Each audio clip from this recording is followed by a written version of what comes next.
I think there's like a quietness to my work. My art is large-scale abstract watercolor paintings.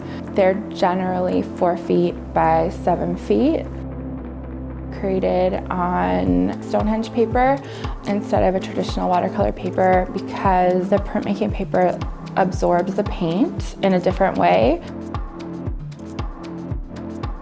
My name is Beth James. I primarily paint and do collage work.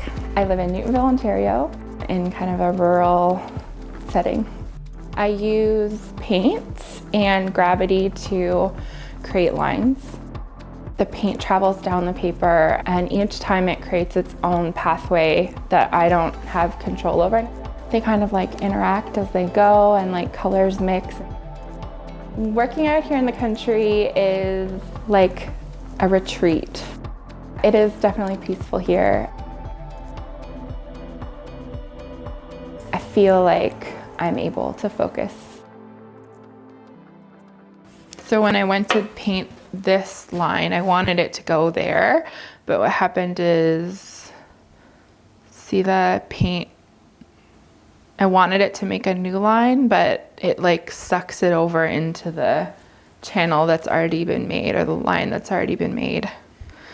And so that's when I know I'm getting to the point where I can't work on this piece anymore for a while, until it's like fully kind of dried.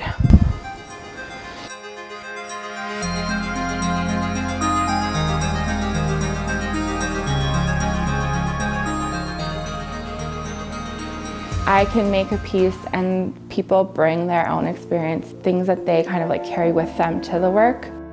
Chronicling like a process, people see different things when they look at it. Being kind of open to how the materials are going to interact on the paper. They're kind of like creating just as much as I am. There's a kind of collaboration with material. A surrendering maybe of like my own control over them. Order and chaos seems to be a theme that like always comes up. Materials become the thing that like express ideas instead of me, the artist. I've been making this work for about 4.5 years. I began to play with materials to see what they could say. When I'm creating the pieces, I get into a zone. It becomes a kind of meditation, I think. Color mixing is probably one of my favorite parts, the playing with the color until it feels right. If I feel like a piece isn't working, it's because it needs a different color in it. Almost every color I mix, there's kind of a muddiness to them, or like a kind of earthiness or something that happens from that mixing. I get caught up a lot too in just watching them unfold. I hope that there's like a calming experience that feel when they see it. There's these kind of themes, I guess, that people see in them. People will think they look scientific, or like DNA comes up a lot, or sound imagery.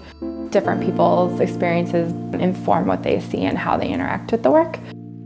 I feel like I still have more kind of exploration to do.